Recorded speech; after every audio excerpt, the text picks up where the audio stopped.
नमस्कार दोस्तों, आप देख रहे हैं HW न्यूज और मेरा नाम है सोनू कनौजिया। टीएमसी की लोकसभा सांसद महुआ मोइत्रा ये जब भी बयान देती हैं तो उनका बयान सोशल मीडिया पर वायरल हो जाता है, अखबारों की और न्यूज चैनल्स की सुर्खियां बन जाता है। इनके जो बयान होते हैं वो सीधे सीधे केंद्र सरकार पर हमला होता है। आपको बता दें कि कुछ दिनों पहले जब महुआ मोइत्रा ने लोकसभा में बयान दिया था तो उनके बयान से भी काफी हंगामा हुआ था।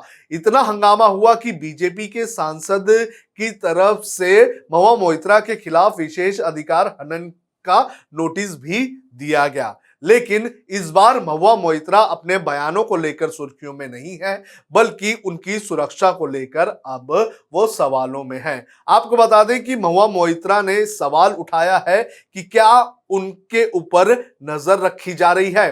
आपको बता दें कि महुआ मोइत्रा ने आज ट्विटर पर कुछ तस्वीरें शेयर की और एक ट्वीट किया जिसमें उन्होंने बताया कि उनके घर के बाहर 3 बीएसएफ के जवान हथियारों के साथ तैनात है, जिनकी मांग उनकी तरफ से की ही नहीं गई थी। ये जो तस्वीर आप देख रहे हैं, इस तस्वीर के जरिए उन्होंने बताया कि किस तरह से उनके घर के बाहर बीएसएफ के 3 जवान तैनात हैं। आपको बता दें कि महुआ मोइत्रा ने इसको लेकर ये कहा है कि कहीं ना कहीं उन पर नजर रखी जा रही है और महुआ मोइत्रा ने साथ ही ये कहा है कि ये जो सिक्योरिटी बढ़ाई गई है उस सिक्योरिटी को वापस ली जाए। आपको बता दें कि सबसे पहला महुआ मोइत्रा ने गृह मंत्री अमित शाह को टैग करते हुए एक ट्वीट किया था और उस ट्वीट में ये तस्वीर थी। महुआ मोइत्रा ने जो अपना ट्वीट किया था उसमें उन्होंने क्या लिखा था ये मैं आपको पढ़ के सुना देता हूं। महुआ मोइत्रा ने लिखा था कि 3 BSF men with assault rifles outside my home say they are from Barakhamba Road police station for my protection, still outside my home. I am a free citizen of India. People will protect me. Request Honorable Home Minister Amit Shah ji and home minister of India to remove immediately. यानी कि उनका यह कहना था कि ये जो security है आप इसे हटा लीजिए, मुझे इसकी जरूरत नहीं है।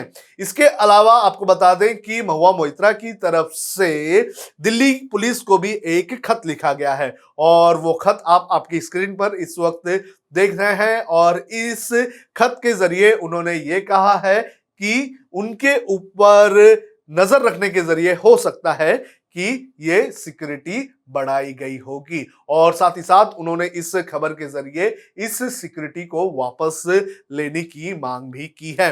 जो उन्होंने अपने खत में लिखा है वो मैं आपको पढ़कर सुना देता हूं। इस खत में टीएमसी सांसद ने कहा है कि बाराखंबा रोड के एसएचओ 12 फरवरी को शाम करीब 6:30 बजे मेरे आवास पर मिलने आए थे। इसके कुछ देर बाद ही लगभग 10 बजे बीएसएफ के 3 जवानों को घर के बाहर तैनात कर दिया गया।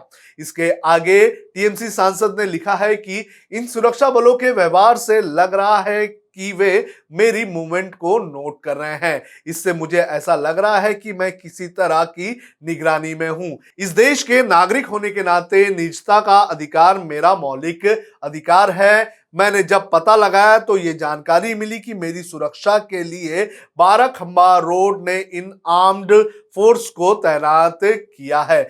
हालांकि इस देश की आम नागरिक के तौर पर मैंने कभी भी इस तरह की सुरक्षा की मांग नहीं की है, इसलिए मैं आपसे अनुरोध करती हूं कि कृपया इसे वापस बुला ले। इसके बाद दिल्ली पुलिस को लिखे इस पूरे खत को लेकर महुआ मोइत्रा ने जो प्रतिक्रिया दी है उसमें उन्होंने क्या लिखा है ये मैं आपको बता देता हूं। उन्होंने खत लिख के सीधे सीधे सरकार पर निशाना साधा है। उन्होंने कहा कि सिर्फ मेरी सुरक्षा करने पर संसाधनों को बर्बाद नहीं करना चाहिए, सबकी सुरक्षा हो, मुझे कुछ खास नहीं चाहिए, मैं सुरक्षा नहीं लेती। यदि आप मेरी निगरानी कर रहे हैं तो मुझसे पूछ लें और मैं आपको बताऊंगी। भारतीय लोकतंत्र पहले से ही खतरे में है, हमें एहसास मत दिलाइए कि हम रूसी गुलाग में रह रहे हैं। तो इस तरह से महुआ मोइत्रा ने इस पूरे मामले को लेकर प्रतिक्रिया दी है। Didn't come out very properly, but then I decided that if it is protection, I do not want protection because you should inform me. This is not the way to give protection, and I don't want it. I'm a citizen of free India, and I will take my chances. The second thing is very important, that if you are surveilling me, that is not on. It is simply not on. If you are trying to intimidate me, it's making me laugh. I don't get intimidated. I have nothing to hide. But this is not a Russian gulag that you can sit here and surveil and have surveillance on elected members.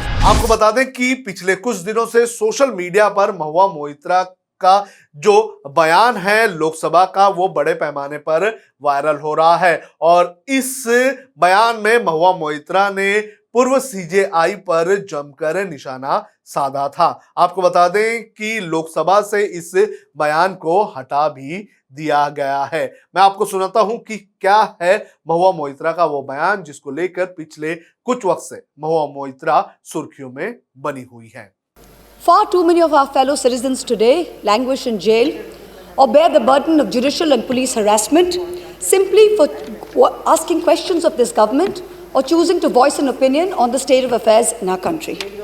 So I, as a parliamentarian, garbed in parliamentary privilege, now choose to use this platform that the people have given me to ask the questions that the people want to ask and to give voice to their thoughts, so that this government may know that arresting, attacking and repressing voices will not hold.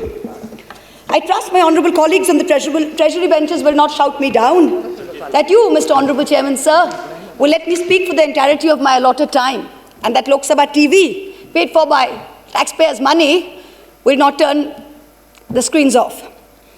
The American journalist Elmer Davis's words about the United States are just as relevant to the celebration of the 72nd anniversary of the birth of our republic. That this republic was not created by cowards, and cowards will not preserve it. So today, I speak of cowardice and courage, and of the difference between the two.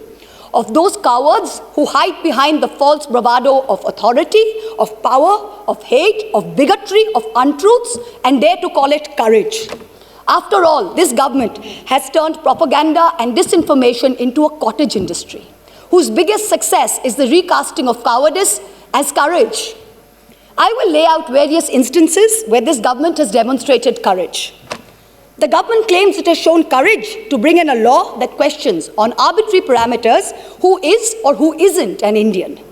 The Citizenship Amendment Act was passed in 2019 in this House on the pretext of granting citizenship to persecuted Hindus and other minorities in neighboring countries.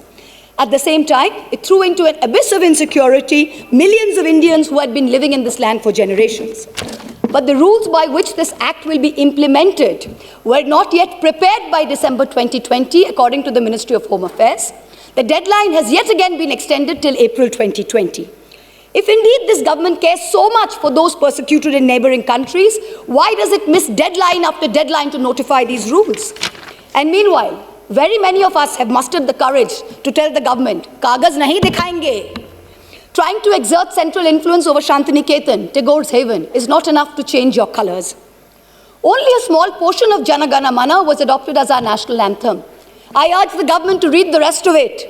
Maybe it will help you understand Tagore, as you call him, and Bengal a little better. My colleague, the respected floor leader of the Congress party, happened to also quote these very words. But I think repeating them over and over again would do our nation some good. অহরহ তব আহ্বান প্রচারিত শুনি তব উদার বাণী হিন্দু বৌদ্ধ শিখ জৈন পারসিক মুসলমান ও খ্রিস্টানি পূরব পশ্চিম আসে তব সিংহাসন পাশে গাহে প্রেমহার হয় গাথা জনগণ ঐক্য বিধায়ক জয় হে হেল यूनिटी हेल रिलीजियस डाइवर्सिटी।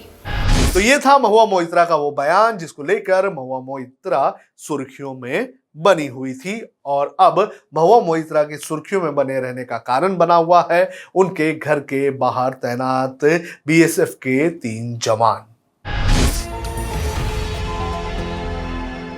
जब हमने HW न्यूज नेटवर्क की नींव डाली थी, तब हमने ये ठाना था कि न्यूज और इंफॉर्मेशन ये लोगों तक फ्री पहुंचनी चाहिए, मुफ्त पहुंचनी चाहिए, और हम आज भी ये वचन पर कायम हैं।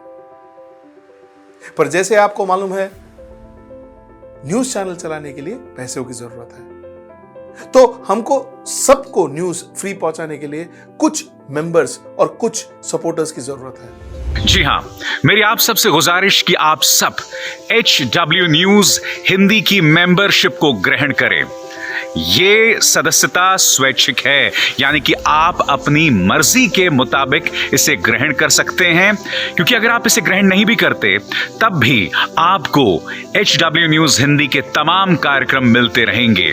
मगर अगर आप चाहते हैं कि आजाद न्यूज जो है वो मजबूत हो, अगर आप चाहते हैं कि वो न्यूज जो सत्ता से सवाल पूछती है वो मजबूत हो, तो जरूर बने HW न्यूज हिंदी के सदस्य। जो लोग हमारे 89 रुपए प्रति महीने वाले कार्यक्रम से जुड़ेंगे उनके लिए HW न्यूज का बैच विश मिलेगा। साथ ही साथ उन लोगों को हमारे एक्सक्लूसिव पोल्स में भी शामिल होने का मौका मिलेगा। इसके अलावा हमारा जो दूसरा मेंबरशिप कार्यक्रम है वो 199 रुपीस प्रति महीने का है, यानी कि 199 रुपए प्रति महीने। और इस प्रोग्राम में हमारे जो मेंबर्स हैं उन्हें 99 रुपए के प्रोग्राम वाले सभी चीजें तो मिलेंगी। इसके अलावा बिजनेस से जुड़ी हुई बातें भी हम करेंगे। हमारे एक्सपर्ट अखिलेश भार्गव से आप बिजनेस से जुड़े हुए अपने सवाल भी पूछ सकते हैं। हम उम्मीद करेंगे कि आप इस निष्पक्ष पत्रकारिता की राह में हमें पूरी तरह से योगदान देंगे।